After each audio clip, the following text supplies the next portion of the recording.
Gracias. Entonces, muy buenas noches a todos. Primeramente, agradecerles por la espera.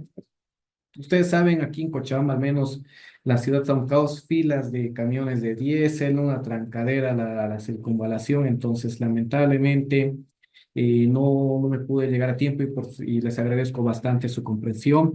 Estoy aquí leyendo los mensajes. Jorge Isa me dice, son buenas conferencias del código modelo. Muy agradecido, Jorge, por tu comentario. Como les había comentado al principio de clases, el código modelo prácticamente es un documento muy desarrollado que se tiene como referencia en distintas normativas de diseño estructural sismo resistente para todos los países que conforman América Latina y el Caribe, ¿no? Hablar del código modelo es hablar lo mismo que un eurocódigo, ¿no? El eurocódigo es un documento base de referencia que cada país logra prácticamente utilizar como referencia en Europa, ¿no? Pero a la diferencia del eurocódigo, lamentablemente es muy rechazado por, por los países europeos porque consideran un documento muy desactualizado con lo que va en los avances actuales de lo que corresponde a la ingeniería estructural, ¿no? Sin embargo, aquí en lo que es el código modelo tenemos países muy desarrollados con experiencias en lo que corresponde al diseño estructural sismo resistente, que prácticamente para nosotros los bolivianos es una gran experiencia, nos ayuda a seguir mejorando lo que corresponde a nuestras respectivas normativas, ¿no? Entonces, espero que les hayan gustado, espero que todos hayan podido participar. Lamentablemente, yo no tenía mucho el control del Zoom, más estaba organizando de manera presencial, viendo, y bueno, como han visto, son conferencias totalmente gratuitas, y por si acaso lo que era estas jornadas del código modelo no era un congreso ni nada al respecto a lo que correspondía a ingeniería estructural, sino eran jornadas que nos organizamos para trabajar y desarrollar lo que son los documentos que corresponden para seguir mejorando el código modelo, pero aprovechando esa oportunidad que se tenían, se ha abierto las puertas para todos, para que puedan escuchar los profesionales que conforman el código modelo sísmico y puedan compartir sus conocimientos, experiencias, etcétera, ¿no? Y algo que principalmente, y me ha agradado lo que ha explicado, por ejemplo, el doctor Fabián Rojas de la U de Chile, es el cuidado que tenemos que tener acerca de la modelación estructural, ¿no? Muchas veces pensamos que los modelos más sofisticados piensan que es lo mejor, entonces no nos olvidemos que nosotros tenemos que entender lo que es principalmente cómo se va a comportar la estructura antes de introducir el programa. A veces modelos mucho más complejos nos ayuda a complicar a tener la respuesta estructural adecuada, ¿no? Eso es lo que es prácticamente con los ensayos experimentales que han tenido la U de Chile, nos ha mostrado Fabián Rojas cómo modelar de manera correcta un muro estructural de hormigón armado. Como también les había comentado, uno de los conceptos bastante complicados que tenemos aquí en Bolivia es que no sabemos mencionar, definir correctamente un muro estructural de hormigón armado. Hablamos muro de corte, y no siempre puede ser un muro a corte, puede ser a momento. Puede ser muro en el plano o fuera en el plano, como maneja las distintas normativas, ¿no?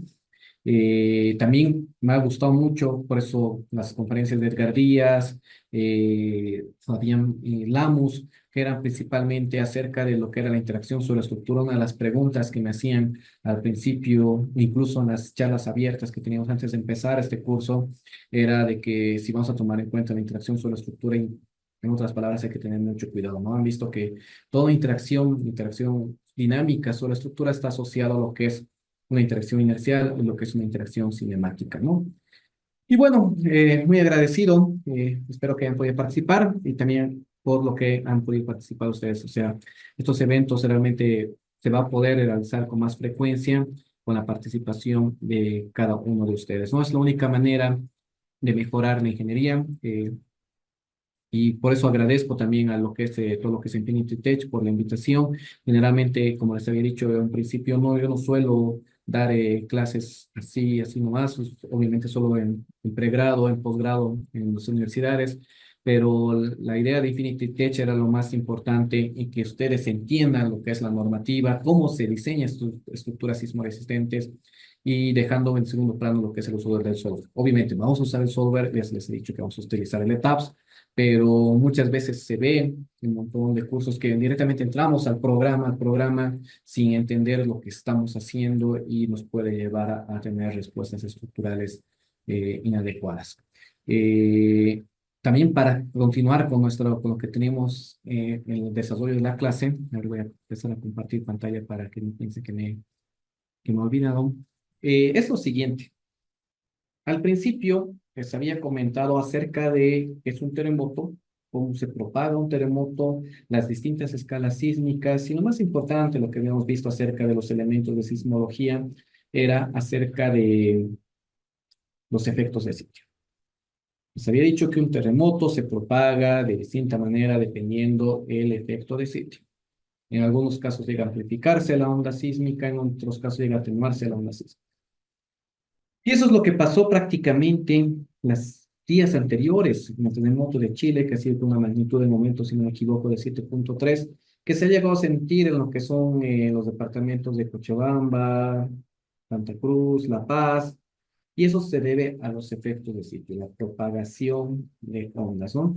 Y han debido escuchar principalmente a Gonzalo Fernández del Observatorio San Calixto, también a Pablo Burgos, que en Cochabamba principalmente, si bien tenemos una cierta energía acumulada, pero no podemos, de acuerdo a nuestras características de las fuentes sismogénicas, tener terremotos de magnitudes muy elevadas, no es el caso, pero sí llegamos a tener la problemática acerca de los efectos de sitio, esa amplificación dinámica que puede asociarse producto de ese terremoto, ¿no?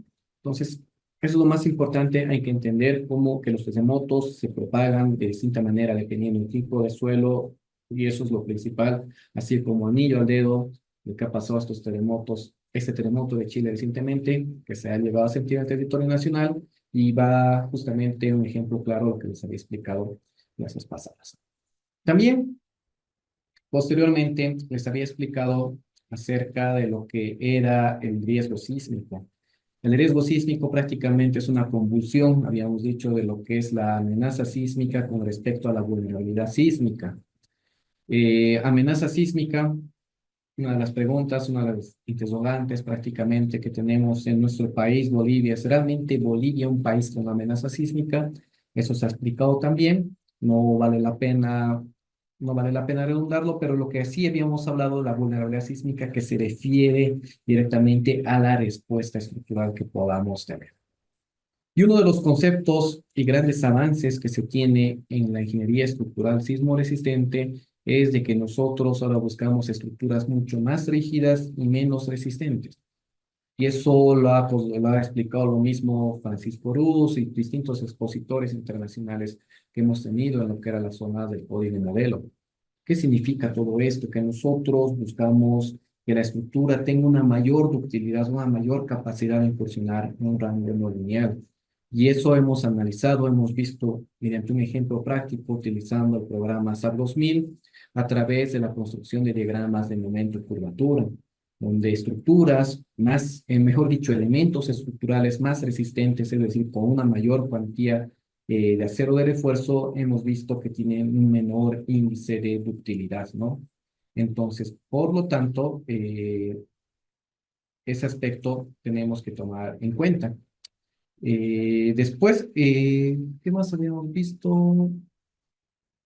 No sé en qué habíamos quedado la clase pasada, tal vez para complementar, reforzar.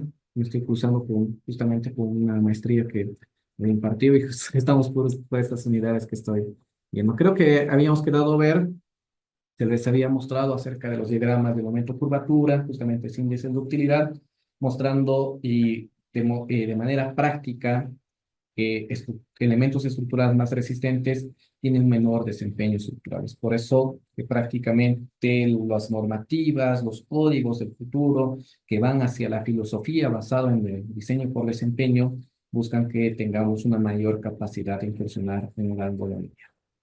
Si no me equivoco, teníamos que ver el día bueno, la clase que nos queda el día de hoy, lo que es criterios de estructuración. Nuestra siguiente clase nos va a explicar unos conceptos básicos de lo que es dinámica estructural y lo que es sistemas inelásticos para entender principalmente por qué usamos un R, un coeficiente de amplificación de desplazamiento también, que obviamente en las jornadas se ha explicado también, pero ahora vamos a redundar viendo lo que es de acuerdo a nuestro avance, ¿no? Para que finalmente en nuestra última clase que nos queda, nosotros veamos lo que es mejor dicho, el diseño estructural sismo resistente aplicando software estructural de acuerdo a lo que nos maneja nuestra actual norma boliviana de diseño sismo resistente, la NBDS 2023.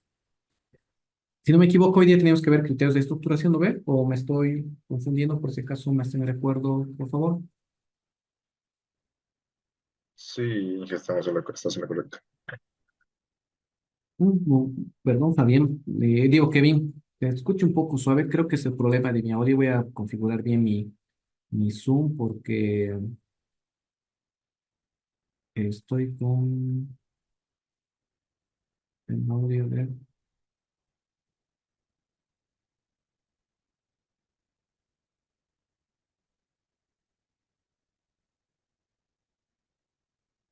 a ver, voy a configurar con esto. A ver, Kevin, si me puedes hablar nuevamente. ¿Me escucha, Inge? Sí, ahora sí, perfecto. He Perfecto, cambiado. sí. Me- Estábamos, nos tocaba esta parte ahí. sí, perfecto. Muchas gracias, Kevin.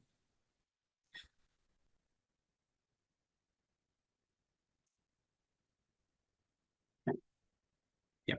Entonces, vamos a explicar uno de los puntos que es muy interesante y que tenemos que saber antes de entrar a utilizar cualquier tipo de software estructural. Es acerca de los criterios de estructuración. Uno de los problemas bastante complicados, incluso en la tarde de hoy me presentaron una tesis de una universidad, no voy a decir dónde, y me presentan el diseño sismo resistente, de acuerdo a la norma, veo bien, pero realmente una mala configuración estructural, una estructura totalmente irregular que daba respuestas estructurales muy incorrectas y para eso un mal modelamiento, ¿no? Entonces, ¿qué es lo que quiero llegar?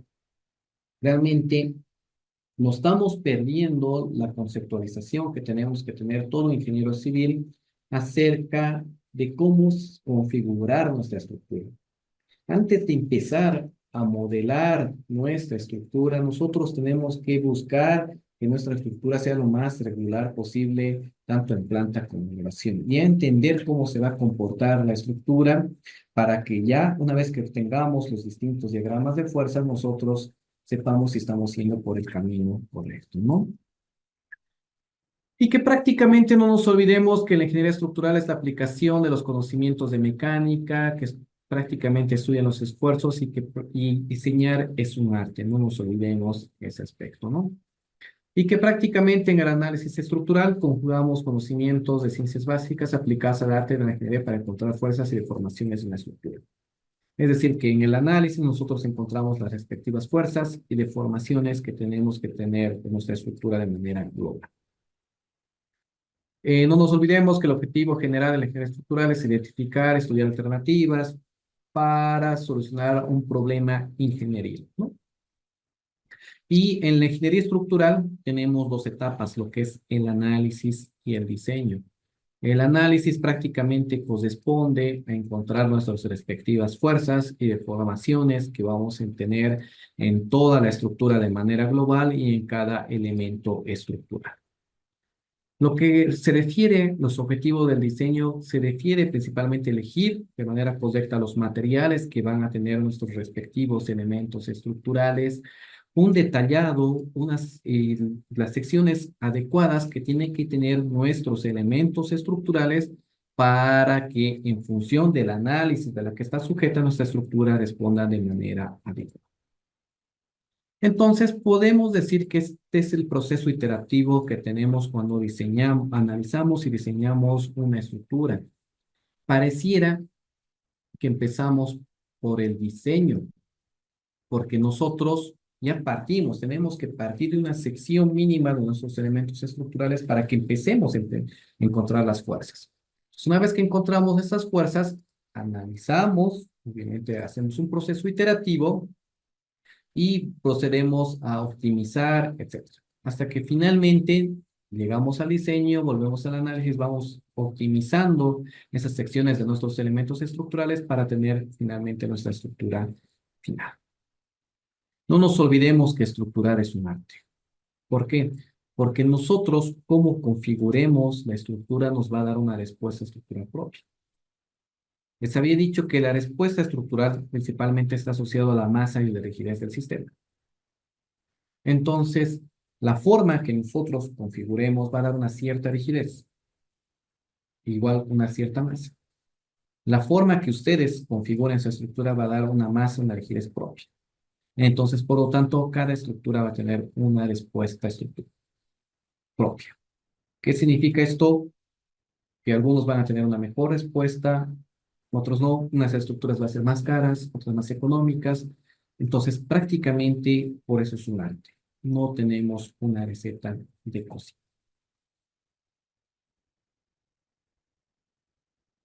Otro aspecto que tenemos que tomar en cuenta es de que la forma en que conectemos y realicemos la unión que van a tener cada elemento estructural tiene que ser la misma en la que se modela y la misma con la que se construye. Uno de los problemas que les había comentado y es una preocupación, también he dado a entender cuando me tocaba hablar en lo que era en las conferencias del código modelo, es de que podemos utilizar eres bastante elevados. Eso es lo que está sucediendo en nuestro medio. Directamente estamos siguiendo recetas de cocina de que dice para un hospital tiene que ser un pórtico especial, tiene que ser un R de 8. Está bien, excelente. Es verdad que un hospital tiene que tener una ductilidad adecuada, pero constructivamente lo están diseñando como si fuera ordinario. Eso es peligroso. Estás bajando 8 veces tu demanda y no vas a tener esa cierta ductilidad. Tu estructura va a tener una falla frágil. Muy fácilmente va a incursionar algo boliviano y va a fallar. Entonces, eso es un problema. Nosotros tenemos que entender también que la forma en que estructuremos, modelemos, tiene que tomarse en cuenta ya los criterios constructivos. Personalmente, yo les había dicho, a mí no me gusta utilizar categorías de diseño de refuerzo elevado especiales porque hay que también tomar en cuenta nuestra mano de obra. Obviamente, si sé que voy a tener una mano de obra muy calificada, no voy a tener ningún tipo de inconvenientes en esa parte. Pero si no tengo una mano de obra calificada, allí empieza el problema. Directamente no van a cumplir esos ganchos, los empalmes por traslapo, etcétera, y va a conllevar a que la estructura en la vida real tenga una respuesta estructural muy distinta a la que hemos modelado y idealizado cuando hemos diseñado. Para estructurar, combinan tres aspectos, lo que es la forma de la estructura, la arquitectura, es decir, materiales y dimensiones de los elementos estructurales que está asociado principalmente al mercado comercial, también con la arquitectura y el grado de exposición que va a tener nuestro. Nosotros en Bolivia, esto es algo que no tenemos no vas a cambiar y poco a poco tenemos que ir acostumbrándonos. Desde que antiguamente no diseñábamos mediante solicitaciones sísmicas. Es decir, decíamos no pasa el sismo, si pasa es menor intensidad, etcétera. Como les había comentado también al principio de clases, yo no he elaborado un mapa de amenaza sísmica, yo no he hecho un estudio de análisis de peligro sísmico probabilístico.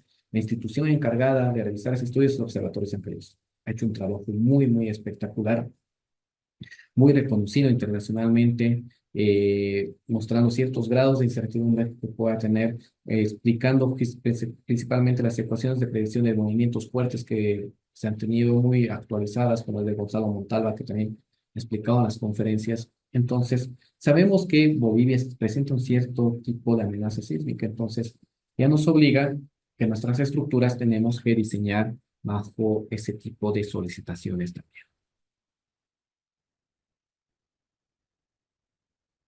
Y prácticamente para partir de una correcta configuración estructural, nosotros tenemos que tomar en cuenta lo siguiente. Tenemos que establecer cuál va a ser nuestro sistema estructural predominante de nuestra estructura. Nuestra normativa tiene un cierto número, mejor dicho, una cierta descripción de sistemas estructurales que están detallados de acuerdo a su factor de modificación de respuesta sísmica y su coeficiente de amplificación de desplazamiento. Pero por lo general, en la mayoría de las bibliografías, textos, tenemos los siguientes sistemas estructurales, ¿no?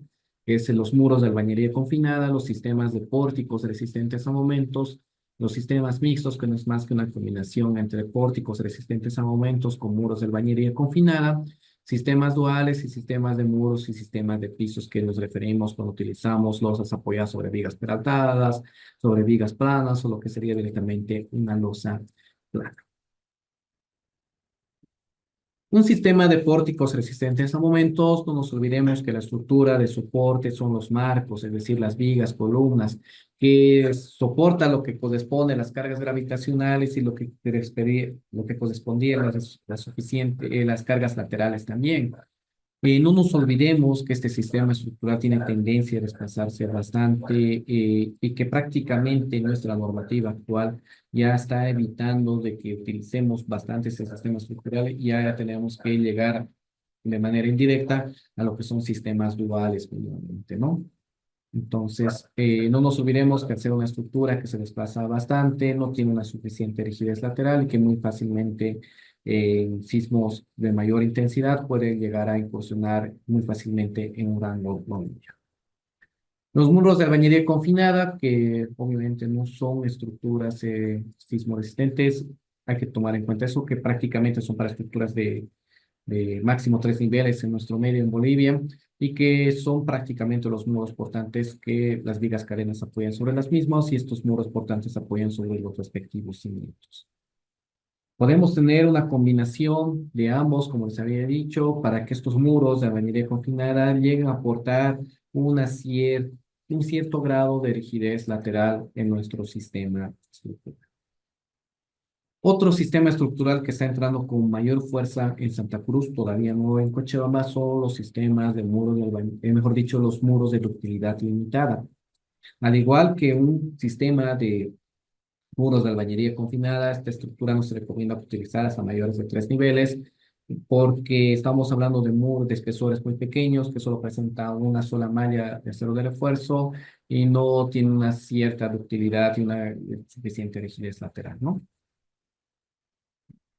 Los sistemas duales, que es prácticamente lo que está buscando direccionar nuestra respectiva normativa. Estamos hablando de sistemas que tienen una mayor rigidez lateral y que por lo tanto se comportan de manera mucho más adecuada frente a los antecesores sistemas estructurales que hemos hablado frente a las solicitaciones. Otro caso que hay que tener mucho cuidado y es uno de los comentarios, una de las críticas que hay que tomar en cuenta por parte de todos los extranjeros que han estado presentes en la séptima jornada, es de que estamos utilizando sistemas de entrepisos muy peligrosos.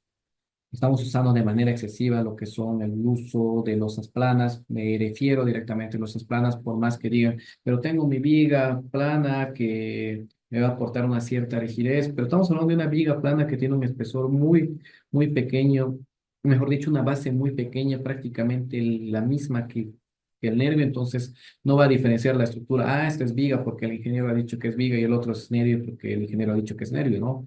Por condiciones de rigidez va a ser lo mismo. Entonces es un sistema estructural muy frágil que puede llegar a presentar problemas en lo que corresponde corte por funcionamiento.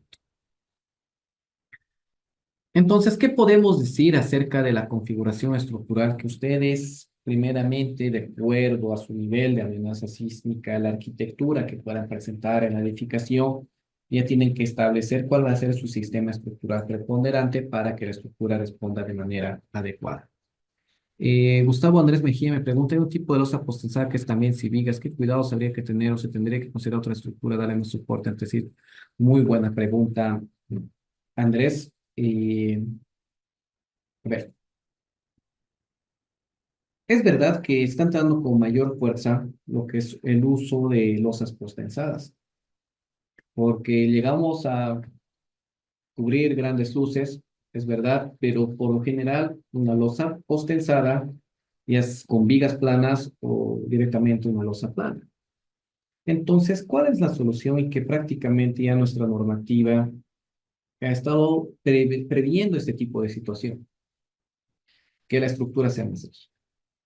Sí o sí, prácticamente cuando tenemos este sistema de losas de entrepiso, ya no pueda cumplir a la fuerza lo que es un sistema de pórticos resistentes a movimiento, sino ya va a entrar a lo que son sistemas duales, sistemas de muros estructurales, con el fin que la estructura sea más rígida. Al ser más rígida, podemos evitar de cierta manera los problemas de lo que sería de corte por funcionamiento. Eso sería, Gustavo Mejía, acerca de tu pregunta. No sé si está claro o algo que quiera que aclare de nuevo.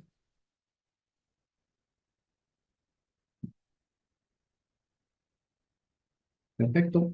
Tal vez alguien, alguna pregunta más.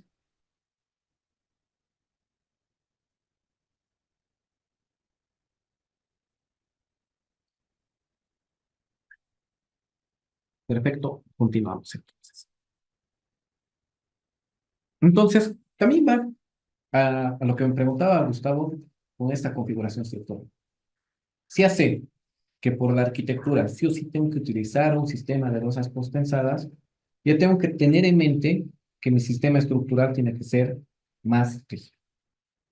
Entonces, por lo tanto, radica en elegir un correcto sistema estructural.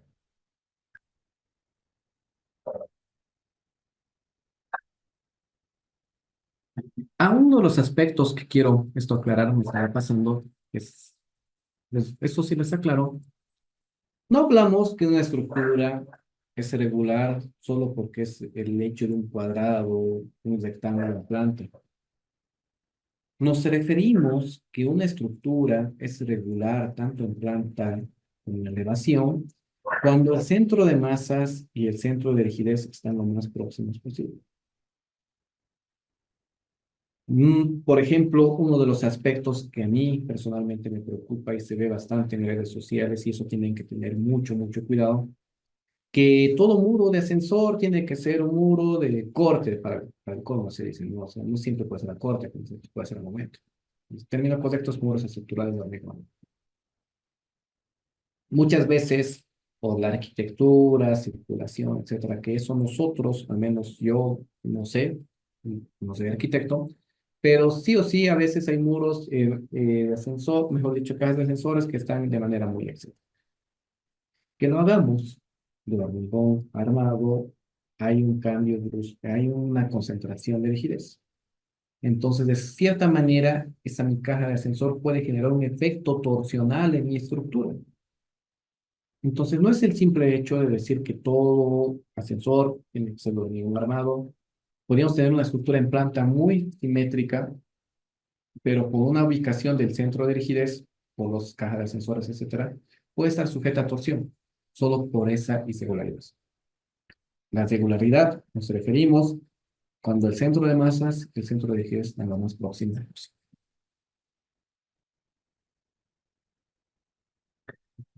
Entonces, ¿qué podemos decir como conclusión acerca de la configuración estructural? Tenemos que buscar que la estructura sea sencilla, uniforme y simétrica al respecto. Evitar por lo general generar rarezas arquitectónicas, pero esto lo dejo todavía entre sí y no, porque no nos olvidemos que muchas veces tenemos que adaptarnos a la arquitectura. Una estructura que no sea agradable a simple vista, tampoco nadie va a querer construirla. Entonces, sí hay solución para la ingeniería civil, pero muchas veces esa solución llega a ser un poco más cara. Entonces, como suelo decir bastante a mis estudiantes de pregrado, para la ingeniería no hay límites. Depende cuánta plata tengamos. Eso respecto. Eso sí, depende de nosotros, como ingenieros civiles, tener una distribución simétrica tanto en planta como en elevación. Evitar cambios bruscos de rigidez, cuando hablamos en elevación, y que en planta el centro de masas y el centro de rigidez estén lo más cerca, lo más próximo posible. Tenemos que buscar que nuestro sistema estructural proporcione una suficiente rigidez lateral. Esto es lo más importante. Este es el punto que prácticamente define que nuestra estructura sea sismo resistente. Cuando hablamos de estructuras sismo resistentes y empiezan a hablar del diseño de acero de refuerzo, eso ya es estructuras de hormigón armado. Eso es diseñar, ya sea por resistencia, por desempeño, etcétera. Nosotros hablamos del diseño sismo resistente cuando nuestra estructura tiene una suficiente rigidez lateral, cumple las derivas inelásticas permisibles de acuerdo a nuestras normativas. Y eso es lo que vamos a terminar nuestro, nuestro curso que tenemos preparado. Nosotros vamos a buscar, vamos a configurar nuestra estructura para que tenga una suficiente rigidez lateral. Y eso es lo que va a ser justamente su proyecto del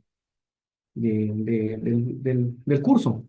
Les voy a dar un plano que ahí está, los detalles, todo que entre comillas es sismo resistente. Ustedes lo van a probar si realmente es sismo resistente o no, pero lo más seguro es que no. Y si no es sismo resistente la estructura, ustedes tienen que establecer alguna incorporación, hacer crecer columnas, aumentar muros para que tu estructura sea sismo resistente. Entonces, hasta ahí es lo que concluye nuestro respectivo desarrollo del curso, ¿no? Después, ya una vez que tengamos esa suficiente rigidez lateral, que nuestra estructura cumpla nuestras de drifts, derivas, etcétera, ya nosotros procedemos a diseñar los distintos elementos estructurales, ¿no? Como se había dicho, ya sea por resistencia o por capacidad, etcétera. Hacia un momento también les había dicho buscar una estructura que sea regular tanto en planta como en elevación, uniformidad de resistencia y rigidez. Elementos estructurales muy resistentes pueden llegar a tener respuestas estructurales muy frágiles. Eso es lo que les había dicho. Por lo general buscamos mayor rigidez y menor resistencia. Sistemas de piso suficientemente rígidos y resistentes, eso es lo que tenemos que buscar, evitar usar excesivamente losas planas, vigas planas, y lo más importante también que la fundación debe ayudar a que el edificio y el suelo actúen monolíticamente. Por si acaso, también eso es lo que hablábamos en las reuniones de pasillo que llamamos con los miembros del código modelo. Muchas veces pensamos que el piloto ya es sismo resistente. Hay que considerar ese punto. Una estructura irregular prácticamente, obviamente, va a generar esa fuerza fuera del plano, lo que se llamaba en la columna, y puede generar un momento tan grande en nuestro pilote que puede fallar. Y eso muchas veces no nos fijamos en el diseño sismo resistente o también cómo son esos cambios de estratos que podemos llegar a presentar que generan fuerzas cortantes en en nuestros pilotes, ¿no? Entonces, por si acaso, eso también les aclaro a todos. No el hecho de solo utilizar fundaciones profundas significa que nuestra fundación va a ser sismo resistente.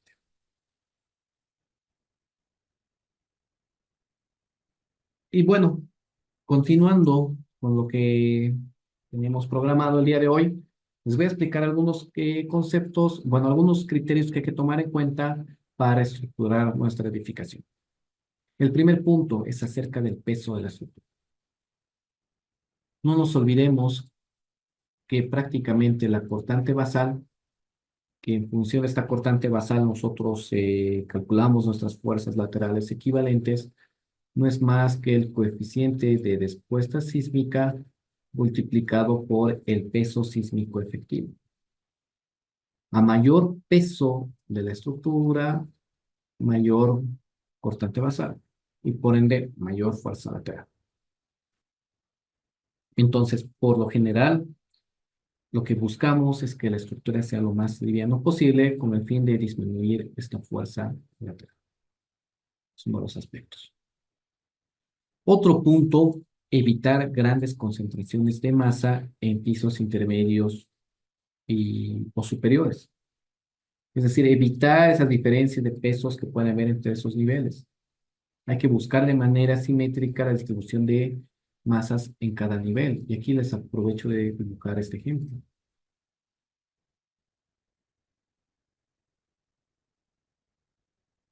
Voy a dibujar un sistema con 3 grados de libertad.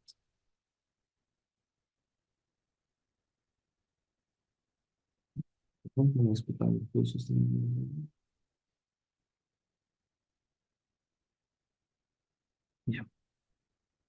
Tengo este sistema con 3 grados de libertad.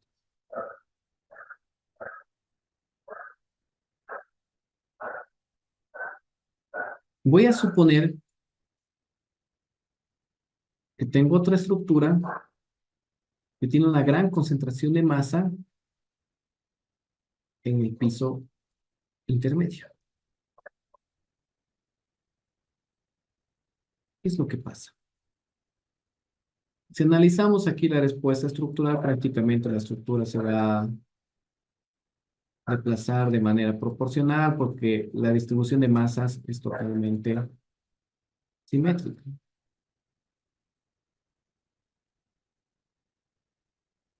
Pero ¿qué pasa cuando hay una gran concentración de masa? Por ejemplo, puede generar un desplazamiento de este tipo, este otro de este tipo y ese otro tipo, porque hay una gran concentración de masa. Es por eso que, bueno, eso ya vamos a ver cuando modelamos los modos de vibrar hasta llegar al 90% de masa participativa, etcétera. Pero al haber una gran concentración de masa en este piso, puede cambiar de cierta manera esta respuesta estructural, comprometiendo más estas columnas de soporte, es lo que puede conllevar a que la estructura pueda fallar. Entonces, eso se refiere con respecto a la concentración, acerca del peso de la estructura. Otro punto que también hay que tomar en cuenta es acerca de los tanques, piscinas que podamos llegar a tener en pisos superiores. Cuando viene un terremoto no analizamos lo que son el empuje hidrodinámico. Es otros conceptos que se toman en cuenta, por ejemplo, el empuje impulsivo, convectivo, la aceleración vertical, etcétera. Entonces, el empuje impulsivo se refiere primeramente que el agua, bueno, el líquido se mueve junto de manera con las paredes del reservorio, el convectivo, el oleaje que puede producirse ese líquido y lo que es la aceleración vertical, la aceleración a la base de la piscina que puede, o estanque que se puede generar. Entonces, eso puede producirse cuando tenemos un terremoto y hay líquidos, tanques, piscinas en pisos superiores. Entonces hay que tomar en cuenta ese cuidado. Muchas veces pensamos que las piscinas, un departamento de lujo es porque tienen la piscina en la terraza, y de verdad debe ser un lujo, pero en nuestro medio no solemos analizar el empuje hidrodinámico. Nuestra normativa, de igual manera, no toma en cuenta ese tipo de demandas sísmicas. Y si queremos hacer o diseñar ese tipo de estructura, hay que tener bastante cuidado.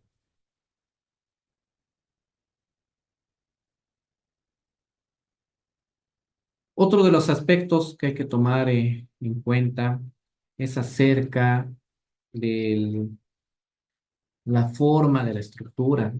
La mayoría de los proyectos que se suelen licitar en nuestro país, principalmente unidades educativas de la Unidad de Proyectos Especiales UPRE, tiene este tipo de formas. Y podemos ver aquí en planta que esta estructura es totalmente irregular. Entonces, ¿cómo garantizamos que esta estructura tenga una respuesta estructural adecuada? ¿Cómo buscamos que el centro de masas y el centro de energía estén lo más próximo posible y así no se generen efectos torsionales en esta estructura? La solución más sencilla siempre es dividir en bloques regulares.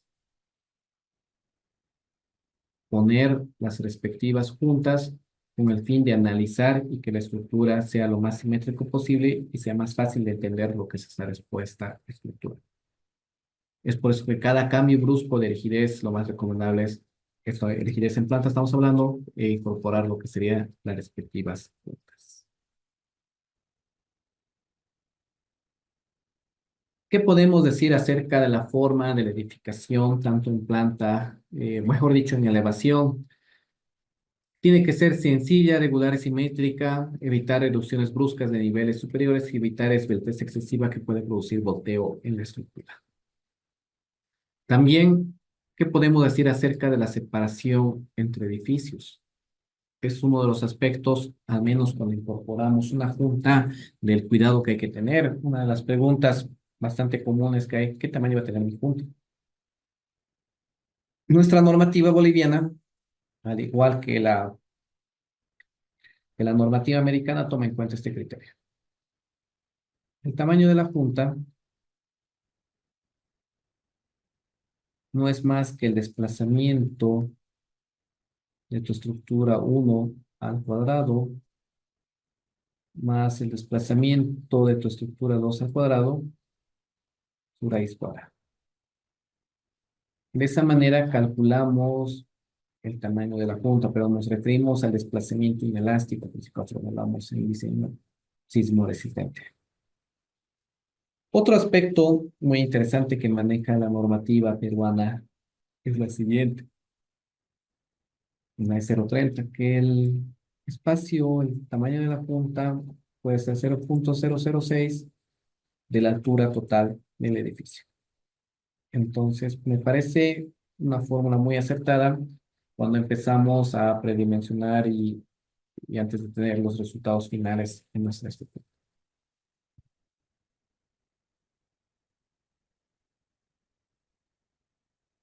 ¿Por qué es importante calcular ese tamaño de la junta, principalmente para evitar el choque entre esos. No nos olvidemos que por más que pongamos una junta, van a ser estructuras independientes, que va a tener una respuesta estructural propia, y ahí hay que calcular ese espacio para evitar el choque entre los. Aquí tenemos, por ejemplo, unas fotos del sismo de Kobe en Japón, producido principalmente por el choque entre estos.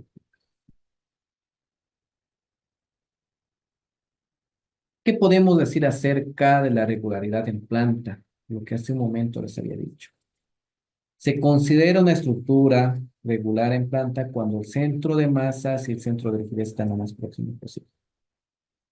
Aquí, por ejemplo, tenemos una estructura muy regular en planta, pero el centro de rigidez está muy alejado de lo que es el centro de masas. Tenemos una excentricidad, que eso va a producir unos efectos torsionales en nuestra estructura, por lo que puede ser muy, muy peligroso. Y aquí también podemos ver este ejemplo. Tenemos una estructura que parece un rectángulo bien sencillo, sin ningún tipo de complicación, pero se está torciendo. Y la pregunta de ahora es, ¿por qué se está torciendo? Puede producirse porque el muro de ascensor está de manera excéntrica, estos muros de ascensores de igual manera, o hay concentraciones de rigidez que producen esa excentricidad en la estructura. Entonces, por lo tanto, eso es lo que también les había comentado hace un momento. Muchas veces vemos eso en redes sociales y hay que tener mucho cuidado. No todo, no es la ingeniería una receta de cocina. Eso es lo más lindo de nuestra carrera, que prácticamente tenemos una infinidad de soluciones. Y decir directamente de que todo muro de ascensor tiene que ser de hormigón armado, en algunos casos sí, puede ser muy bueno, en otros casos puede ser muy peligroso. De igual manera, aquí tenemos una estructura en forma de L que conocemos como el fenómeno del aleteo, producto de esta esquina entrante. La solución más adecuada, como se había dicho, cuando tenemos una estructura así regular en planta, es dividir en bloques regulares, incorporar lo que sería la respectiva unidad. De esa manera tenemos dos estructuras regulares que podemos entender lo que sería esta respuesta estructural. No sé si tienen alguna pregunta, consulta al respecto.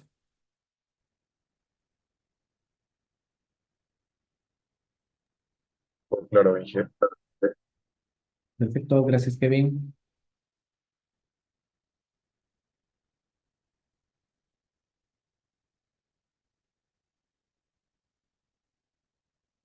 Entonces, continuamos.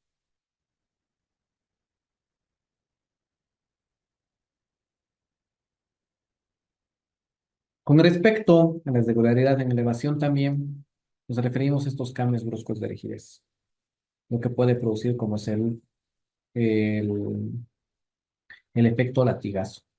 Estamos hablando en este bloque, por ejemplo, un rígido, rígido, rígido, menos rígido. Estamos castigando bastante estas columnas. Lo mismo acá, menos rígido y aquí rígido. Puede haber una mayor demanda en estas columnas y puede producirse la falla de los fixos. Entonces hay que tomar en cuenta o si realmente nos obliga la arquitectura, por si acaso no estoy diciendo que no tenemos que hacerlo esto, tal vez acá demande una mayor sección de las columnas por ese cambio brusco de rigidez que esta otra columna que soporta mayor carga axial. Entonces tenemos que mantener esa uniformidad, esa verticalidad en las columnas que por pisos superiores tengan que tener toda la que es la estructura, ¿no? Lo que les había dicho hace un momento, tenemos que buscar estructuras que sean más rígidas, menos resistentes y que tengan una suficiente ductilidad. Creo que esta parte la vamos a pasar porque ya sabemos bastante estos puntos, que se ha redundado bastante. Hablamos que nuestra estructura tiene una insuficiente resistencia cuando prácticamente todos los elementos estructurales fallan. Fallan porque no pueden soportar esa fuerza sísmica que está actuando sobre las mismas. Y aquí tenemos unas fotos de estructuras que han fallado por resistencia, porque prácticamente estamos hablando de un colapso total de la estructura.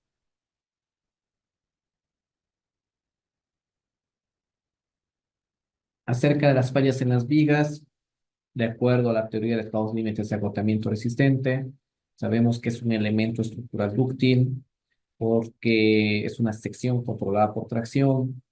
La deformación unitaria en el concreto es límite 0.0003 y de la cara traccionada es de 0.005, es decir, que está en este elemento estructural, ya ha fallado el hormigón y está empezando a fluir el acero, ¿no? Estamos hablando de un elemento estructural. Sin embargo, las columnas, de acuerdo a lo que es una sección controlada por compresión, estamos hablando que el hormigón junto con el acero fallan de manera conjunta y lo que conlleva ser un elemento estructural bastante frágil.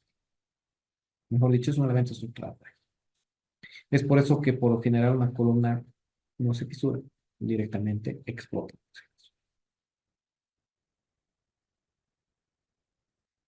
Por lo general, las columnas fallan. Aquí tenemos un efecto de piso blando por un insuficiente grado de confinamiento que tenemos que tener en las columnas, producto de ese cambio de rigidez que produce un incremento de la carga axial. Y como pueden ver, estas barras han tenido tendencia a pandearse porque no han estado correctamente confinadas.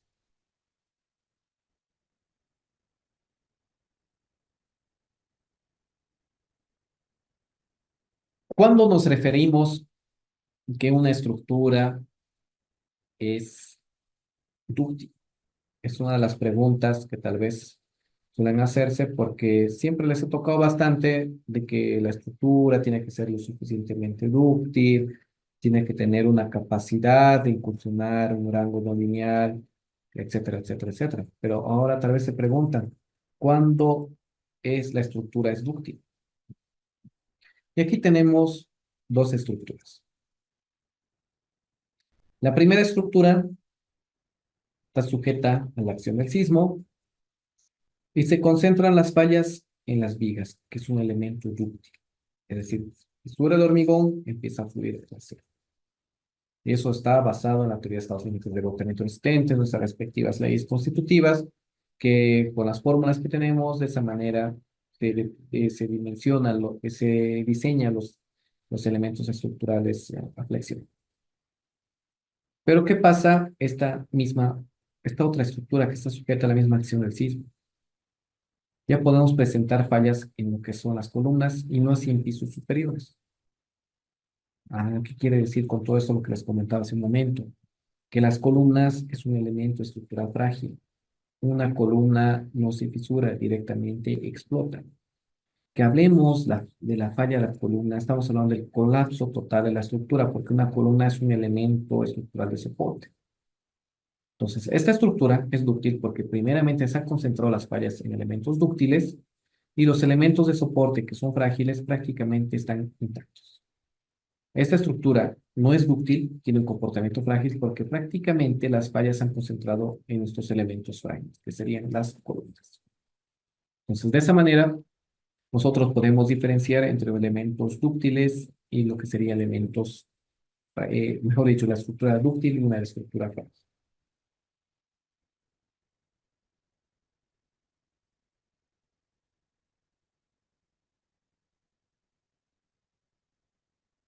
Uno de los aspectos que tenemos que tomar en cuenta siempre cuando diseñamos una estructura sismoresistente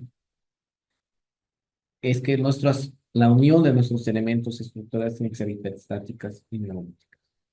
Nosotros buscamos que la estructura se comporte como un cuerpo,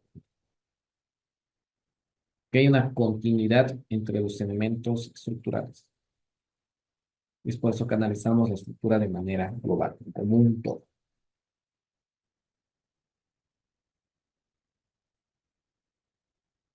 Estos aspectos hay que tener mucho cuidado en la etapa constructiva, porque genera una discontinuidad en la estructura y por lo tanto una respuesta estructural totalmente inadecuada.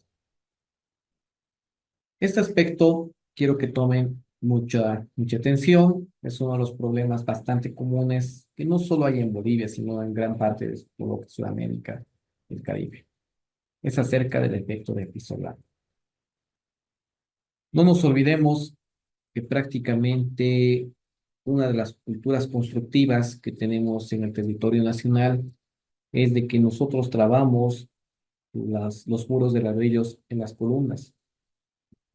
Generalmente, incluso el obrero, cuando en la etapa constructiva nos dice, ¿cuántas trabas voy a poner, Inge, en este muro? Dos, tres directamente, y nosotros de memoria, dos, tres directamente decimos. Ojo, por si acaso no estoy diciendo que está mal esto. Más bien, por lo general, ha salvado más estructuras que otra cosa, porque no tomamos en cuenta un montón de aspectos en lo que se tiene que analizar en la estructura. Pero eso también puede llegar a ser contraproducente, como les comento. Porque, ¿qué pasa? Los muros, al estar confinados en las columnas, llegan a aportar una cierta rigidez.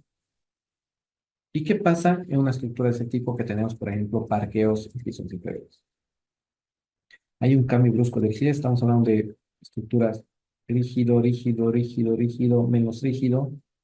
Entonces, en estas columnas se va a concentrar la demanda y van a tener problemas de fallar, mayor probabilidad de que fallen.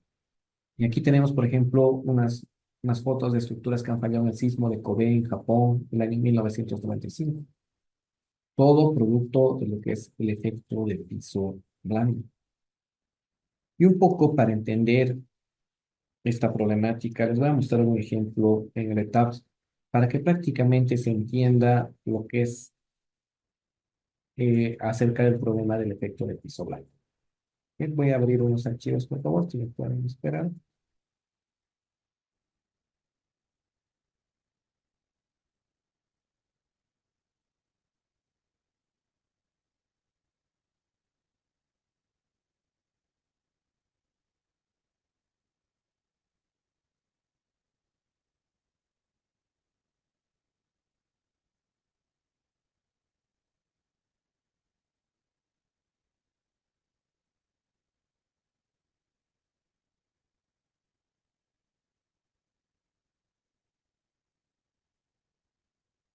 Mm,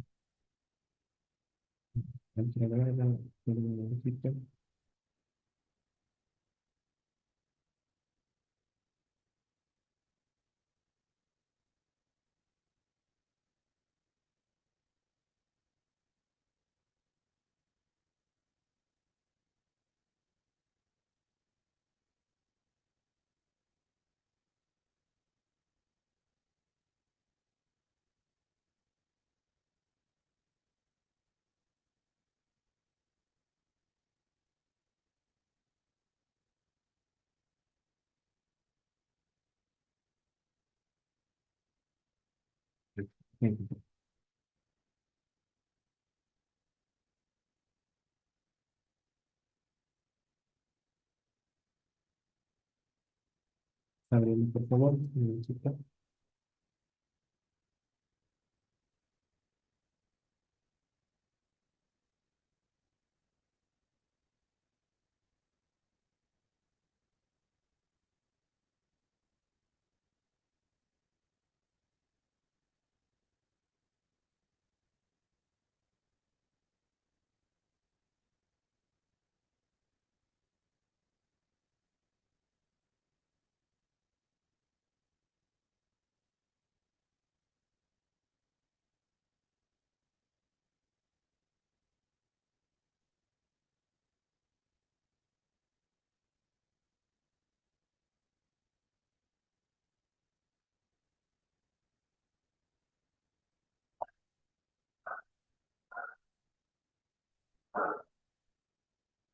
Ya está.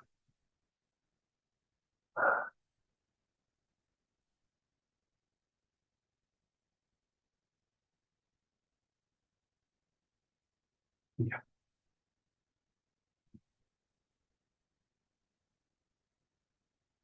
Aquí tenemos una estructura prácticamente muy regular en planta. Un modelo de unas conferencias que di hace muchos años atrás.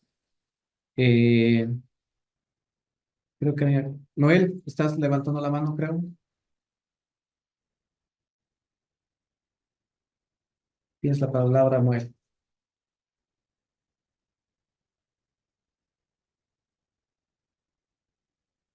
Ah, ya, pensé que estabas pidiendo la palabra. No te preocupes. Entonces, tenemos una estructura muy regular. en este caso. Y prácticamente era un ejemplo para entender cómo cambia la respuesta estructural en la formación de columnas cortas o efectos de piso blando. Para este ejemplo se utilizó una demanda sísmica muy antigua. Bueno, unas relaciones que había con respecto al espectro del ACC 716, con lo que teníamos en documentación al respecto, pero esto era más o menos la demanda sísmica que se utilizó. Aquí no nos interesa ver si estamos utilizando una demanda adecuada o no, sino entender lo que es esta respuesta dinámica. ¿Ok? De todas maneras, ha utilizado los criterios que maneja la CCE, lo que es acerca del peso sísmico efectivo, 100% la carga muerta, 25% la carga viva, todos esos aspectos, ¿no? Como pueden ver. Los brazos rígidos, los respectivos diafragmas, etcétera. Entonces, voy a ver lo que corresponde a mis respectivos diagramas de fuerzas. Mis fuerzas portantes que tenemos con respecto a mi caso de sismo dinámico para las columnas. Mejor dicho, para todos los elementos estructurales. Voy a analizar esta columna. Bien. Tengo un cortante que está actuando de 10,5 toneladas.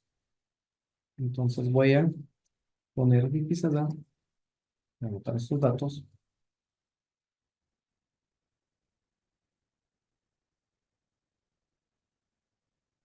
En esa estructura tenemos una fuerza cortante de 10,5 toneladas fuerza.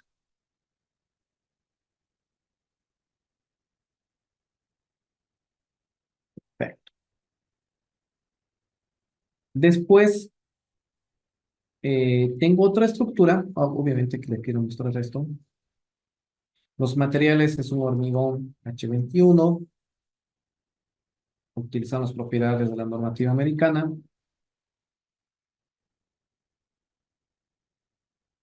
Y bien, eso sería más que todo.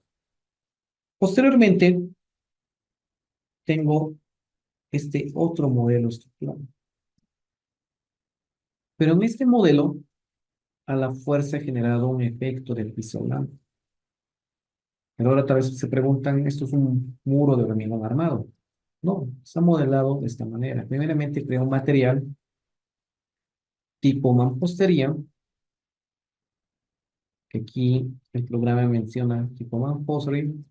Se ha utilizado el peso específico, módulo de elasticidad, Interfaz en ese momento me brindó. De acuerdo, es una de las empresas ladrilleras que producen el ladrillo en nuestro medio, en nuestro país. Entonces, de esa manera se ha caracterizado lo que sería nuestro muro de ladrillo y se ha modelado a través de un tipo wall sections, de un muro de ladrillo, que es de material de mampostería, como hemos visto anteriormente, y era un muro tipo soguilla, de 15 centímetros. Perfecto.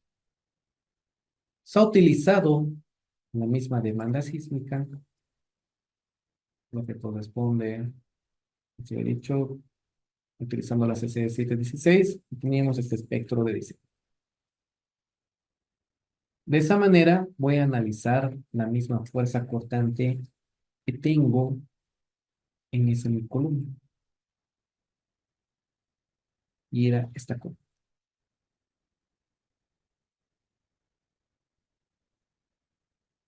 Del diagrama de fuerzas cortantes podemos evidenciar que prácticamente tenemos un incremento de la fuerza cortante a 12,9 toneladas. Entonces voy a anotar ese dato, por favor.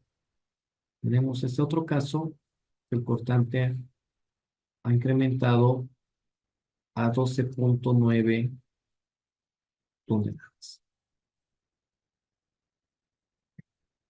Antes de empezar a hablar estos comentarios, voy a tomar ejemplo otra estructura. Les voy a mostrar a continuación. Esperen un poquito, por favor.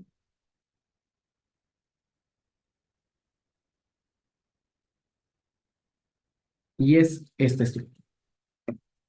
De igual manera, se ha modelado la misma, pero a la fuerza se han formado estas columnas cortas, como pueden ver. Aquí están los respectivos de brazos rígidos, la unión rígida que tenemos entre los distintos elementos estructurales, misma demanda sísmica, para que me crean. Están todos esos aspectos. Entonces voy a analizar la fuerza cortante de esa misma columna. Para el caso sismo dinámico, el cortante en la dirección 2, 2. Perfecto. Y voy a proceder a anotar este valor de la fuerza cortante que ha incrementado a 25,4 toneladas. Entonces anoto, tengo 25,4 toneladas. ¿Qué podemos decir como conclusión? Que prácticamente estos muros de ladrillo cambian de cierta manera lo que es la respuesta estructural. La forma en que diseñemos, de igual manera se tiene que construir. ¿Qué pasa si nosotros, por lo general, modelamos, y es verdad, sin tomar en cuenta estos elementos no estructurales? Que si por algún motivo la arquitectura nos obliga a formar una columna corta, entonces tenemos que independizar el comportamiento del muro y el ladrillo, y así evitar esa formación de columna corta. O si realmente nosotros eh, queremos ya no independizar el comportamiento del muro y el ladrillo, lo queremos confinar, ya se toma en cuenta en lo que es la modelación. ¿Por qué? Porque miren, nosotros podíamos estar diseñando, bueno, le hemos diseñado, por así decirlo, esta columna para que soporte esta fuerza cortante, 10,5 toneladas, tanto en términos de rigidez como el confinamiento, etcétera. Pero por la razón constructiva que se ha formado, ya sea un efecto de piso blando o columna corta, prácticamente aumenta hasta más del doble en lo que es la columna corta. Y por ende va a fallar nuestro elemento estructural. Obviamente va a fallar. Y lo mismo en el caso del efecto de piso blando. Porque esta columna que hemos diseñado no está diseñado para que soporte esta fuerza cortante. Entonces, lo más importante, lo que quiero decir, es que tengan cuidado ya en la etapa constructiva, si no se ha modelado la estructura, considerando sus aspectos, de formar lo que sería columnas cortas por efectos de piso blando. No sé si tienen alguna pregunta, consulta al respecto.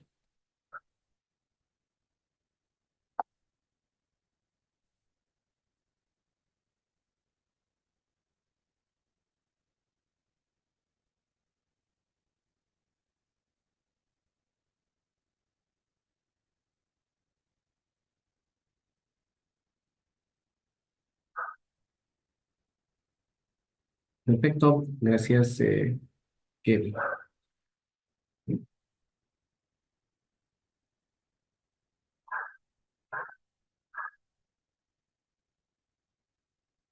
A ver, Kevin, ya, lo puedo compartir, ¿no, Kevin? Digo, mejor dicho, Noel, tu, tu plan. Mira, eh, ya, Inge, ¿qué opinas sobre esta configuración estructural de una nueva fue tema de tesis? Mira, podemos ver a simple vista que es una estructura, ya hablando arquitectónicamente, muy irregular en planta, pero veo que se ha tomado en cuenta esos criterios de estructuración muy adecuados porque hemos dividido en bloques regulares. Aquí tenemos un bloque, acá tenemos otro bloque, aquí tenemos otro bloque. Prácticamente la estructura está correctamente configurada en términos de sus puntas para entender más fácilmente su respuesta. El único punto que personalmente un poco me llama la atención, y eso hay que tener mucho cuidado, es acerca de esas columnas en L. ¿Qué pasa con las columnas en L? Hay que saber diseñarlas. No es solo decir que es más rígido en ambos sentidos, uno que otro, una combinación.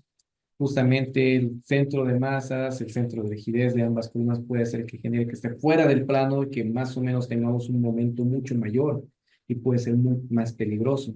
Entonces hay que buscar esa forma de configurar, de detallar el acero del refuerzo, cosa que esté el elemento estructural en el plano, ¿no? Entonces es lo único que hay que tener cuidado con respecto a la columna en L, pero después, posteriormente, veo una estructura que se ha incorporado de manera correcta a las juntas para evitar esos cambios bruscos de rigidez, tal configurado lo más regularmente posible. El otro cuidado que hay que tener tal vez es el espacio de sus juntas. Eso nomás sería, Noel, no sé si tienes un comentario más al respecto.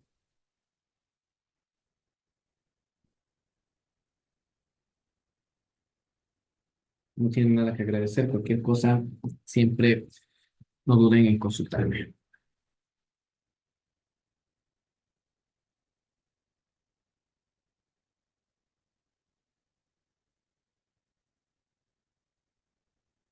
Perfecto, entonces vamos a continuar con la base.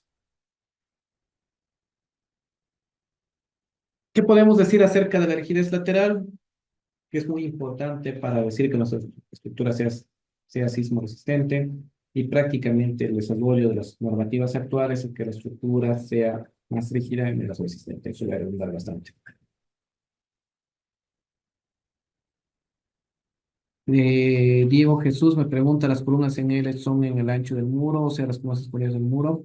Bueno, eso más que todo sería la pregunta a Manuel, pero ya sea escondida en el muro o no, como les he dicho, tengan mucho cuidado cuando se configura la estructura en una columna en L, tiene que tener una cierta particularidad. Principalmente yo hubiera preferido solo utilizar columnas rectangulares, a veces la solución más sencilla, como les digo, es lo más adecuado, pero es verdad, en algunos casos, cuando tenemos casos donde el sismo nos castiga en ambas direcciones ortogonales, bastante lo que son las derivas, los drifts, tengamos que incorporar ese tipo de columnas en él. Es prácticamente una solución real del problema ingenieril, ¿no? No sé si con eso respondí, Diego. Entonces, el ancho de las columnas, eso veo que ya se ha perdido, ¿no? Ya puedes poner el caso de Noel, ¿no?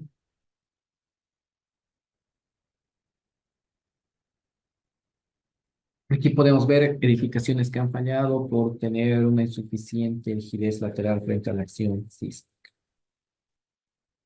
Diafragma rígido, uno de los aspectos que hay que tener mucho cuidado porque se ve bastante en nuestro medio con una publicidad en el departamento de La Paz, me tocó ver, donde hablaban viguetas prefabricadas, sismo resistentes. No nos olvidemos que una vigueta prefabricada, por más que esté embebida o vacía donde en la viga, no hay una continuidad entre losas, no es un diafragma rígido, no aporta una rigidez lateral. Entonces, lo más recomendable cuando o construyamos o diseñamos una estructura ya en altura es utilizar un sistema de losa vaciada en situ. Lo más recomendable siempre es utilizar un sistema de losas nervadas en direccional, ¿no? Hay que tener cuidado con respecto a la abertura de losas que genera un diafragma rígido discontinuo que puede ser muy peligroso. ¿Qué nos permite la normativa con respecto al diafragma rígido? Que prácticamente nuestro último nivel se puede considerar como un diafragma flexible porque por lo general, y eso es lo que pasa en nuestro medio, el último nivel puede ser una losa, puede ser una viga encadenado en la cual se apoyan encima de esas vigas lo que es la estructura metálica de cubierta, ¿no? Entonces, no siempre es obligatorio que el último nivel tenga un sistema de losa entre piso vaciada en sitio, ¿no? Eso al respecto. Con respecto a las losas, eso también se ha redundado, es importante, lo más adecuado es de que tengamos losas apoyadas sobre vigas peraltadas, evitar el uso de losas planas. ¿Qué podemos decir acerca del diafragma rígido? Entonces, que tenemos que buscar una losa vaciar in situ que aporte esa suficiente rigidez lateral, que hay una continuidad entre las mismas, ¿no? Y lo que les había comentado acerca de los elementos no estructurales que pueden cambiar la respuesta estructural en nuestro medio. Hace par de años atrás, cuando no teníamos nuestra norma que castiga más la rigidez, es de que predominaba bastante utilizar un sistema de pórticos resistentes a momentos. Este sistema estructural, como les había comentado, confina la columna, cambia esa respuesta estructural y lo que puede conllevar a generar columnas cortas o efectos de piso bajo. Ya cuando hablamos de una estructura más rígida, como sean muros estructurales de hormigón armado, sistemas duales, la rigidez que aporta el muro es totalmente mínima, entonces no puede haber, no hay, es insignificante el caso que pueda producirse formaciones de columnas cortas o efectos de piso blando, ¿no? Aquí tenemos, por ejemplo, una foto de lo que era la etapa constructiva en obra gruesa de la Villa Olímpica, 14 edificios, donde 7 empresas estaban construyendo estos bloques, y pueden ver, recuerdos a la foto, la gran cantidad de albañilería que se tiene, ¿no? Los muros de la avenida.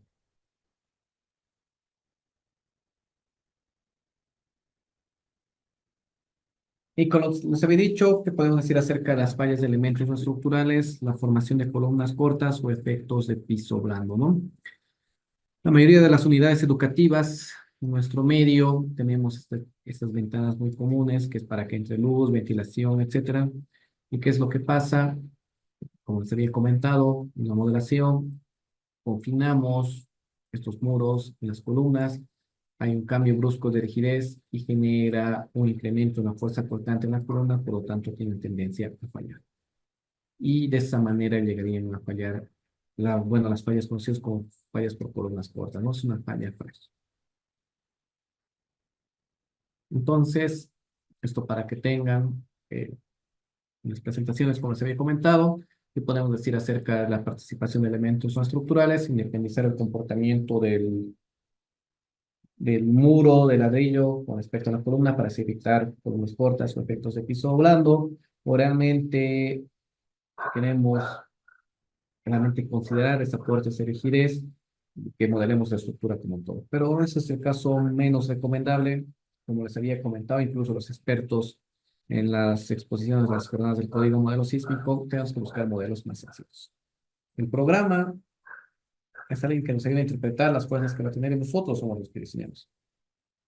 Evitar esos modelos muy complejos, y eso es lo que generalmente hacemos, y me pareció muy complejo cuando veíamos modelos estructurales en sobres, todo modelado, todo en uno, no logran como entender qué es lo que hacemos principalmente, incluso para usar recursos computacionales. Estoy en términos prácticos, aprovecho de comentarles. Tenemos un modelo, como les he dicho, introducimos el espectro, vemos todos esos casos, etcétera. Verificamos esa rigidez, que la estructura sea sismo resistente, en función de esas secciones mínimas que tengo que tener en la estructura, por lo general en nuestro país diseñados por resistencia. Entonces, con otro modelo, ya con esas mis secciones mínimas que tengo, empiezo a diseñar por resistencia, y ya recuerdo las combinaciones de carga que tenemos del hormigón armado, y empezamos a modelar, etcétera. Eso es lo más correcto, digamos, pero en un solo modelo a veces tener todo, hasta el mismo programa llega a complicarse y a consumir recursos computacionales, ¿no? Y lo que les había comentado hace un momento, hay que tener mucho cuidado con respecto a la fundación. La fundación es parte de nuestra estructura, es el elemento que se encarga de transmitir las fuerzas directamente hacia el suelo, y que la fundación tiene que formar parte de la estructura. Pero también tenemos suelos muy blandos, potencialmente licuables, efectos cuenca que puede producirse, y que por lo general cuando tenemos esos suelos muy blandos, que tienen muy poca capacidad admisible, utilizamos lo que es fundaciones profundas. Pero todavía en nuestro medio, diseñar fundaciones bajo solicitaciones sísmicas no estamos al respecto. Les he dicho, hay otras teorías para determinar lo que es la capacidad última de la fundación, o considerando una solicitación sísmica, o también cuando diseñamos un pilote, no significa que sea sismo resistente. Puede variar esos efectos del test por una irregularidad que pueda presentarse en la estructura, o también esas fuerzas cortantes por esos cambios de estratos que pueden producirse en en nuestros respectivos pilotes, ¿no?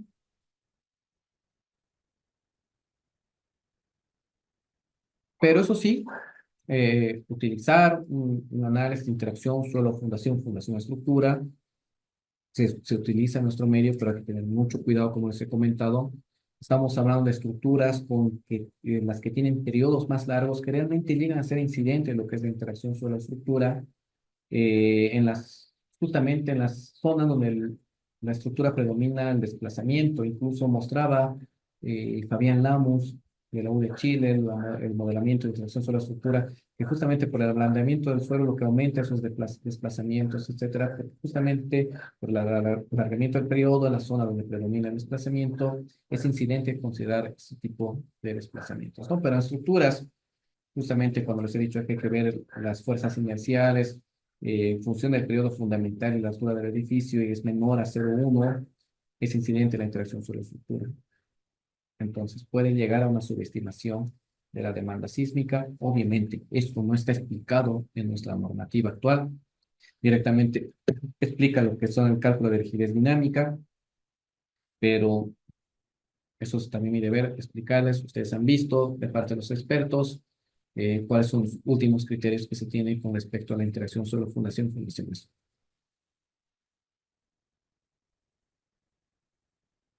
Y eso también aprovecho de comentarles. Uno de los pautas que siempre preguntan es realmente cuándo considero que mi losa es diafragma rígido o diafragma flexible. Por lo general, la mayoría de las losas que utilizamos vacío en situ en nuestro medio son diafragmas rígidos, salvo las que son viguetas prefabricadas, como se comentaba, pero aprovecho de mostrar unos criterios. En la CCE menciona el siguiente criterio. En la sección 12.13 define que su diafragma, según su rigidez relativa y de los elementos resistentes al corte, esta sección permite analizar un diafragma flexible cuando la deformación unital del diafragma es mayor que 2 veces que el promedio de todo el sistema estructural. Es decir, que justamente ese diafragma, ese entrepiso se deforma mayor que 2 veces que todo el sistema estructural, eso que se considera un diafragma flexible. Sin embargo, para definir un diafragma rígido utiliza otro criterio, que es decir, que prácticamente la relación largo-ancho tiene que ser menor, es decir, evitar formas muy irregulares en la losa. La E070, por ejemplo, menciona que puede considerarse un diafragma rígido cuando la relación de sus lados no excede a 4, y también se debe evaluar el efecto de la rigidez del diafragma cuando hay aberturas y descontinuidades en las losas.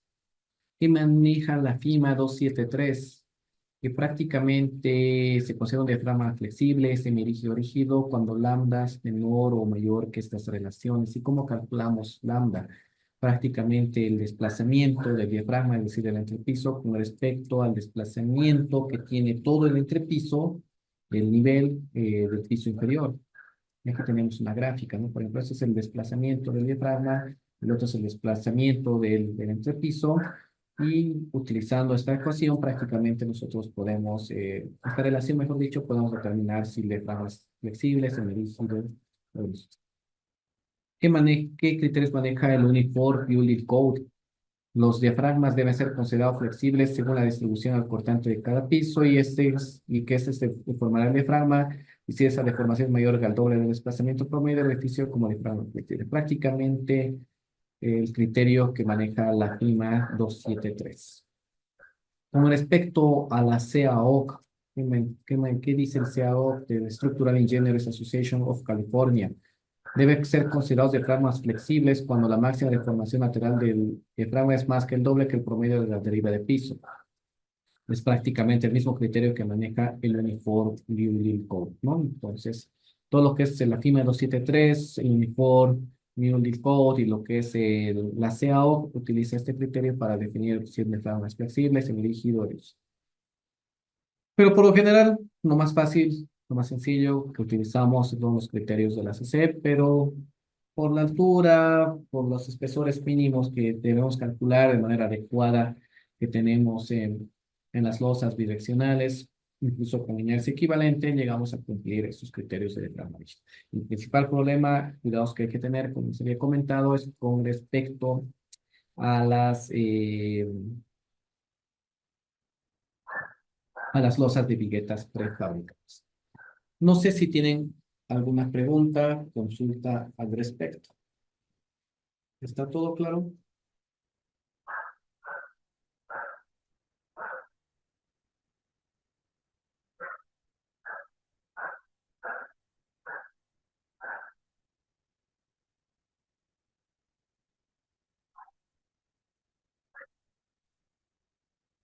Perfecto, creo que está claro. Entonces, nuestra siguiente clase les voy a explicar todo lo que son los conceptos de inelásticos, por qué utilizamos un ERE, por qué utilizamos un CD, cuáles son esos conceptos básicos de lo que es el comportamiento dinámico de la estructura, para que en nuestra última clase veamos qué son los requisitos que maneja nuestra norma actual boliviana de diseño sismo resistente y veamos un ejemplo práctico utilizando el programa ETAPS. Yo utilizo la versión, como pueden ver, la 18.1.1. Es una versión muy estable. Personalmente me gusta y para lo que utilizamos, no utilizamos grandes complejidades ni nada por el estilo con estos modelos.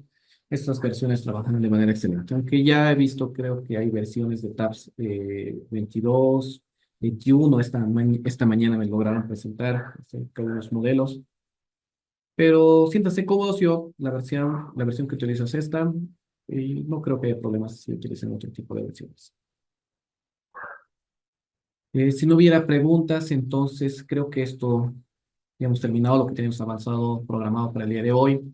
Eh, Avanzar más es, o sea, exportar la parte de las temáticas, la programación. ¿Y qué es lo que hemos estado viendo? Hemos partido hablando de elementos de sismología. Hemos hablado ahora acerca del riesgo sísmico, haciendo énfasis a lo que nos interesaba, la vulnerabilidad estructural, cómo podemos reducir esta vulnerabilidad acerca de los criterios de estructuración, una correcta elección del sistema estructural y algunos criterios, recomendaciones que hay que tomar en cuenta para configurar la estructura. También asociando la participación de los distintos elementos y de los elementos no estructurales. Se ha visto esos ejemplos prácticos, cómo cambia lo que son esas respectivas demandas en nuestras columnas, producto por esa participación de sus respectivos elementos no estructurales. Algunos criterios que se utiliza para establecer, definir un diafragma rígido, un diafragma flexible. Y bueno, estaremos continuando con nuestro avance en la siguiente clase. Si no hay dudas, desearles que tengan un buen inicio de semana, que tengan muy buenas noches, hasta el día miércoles.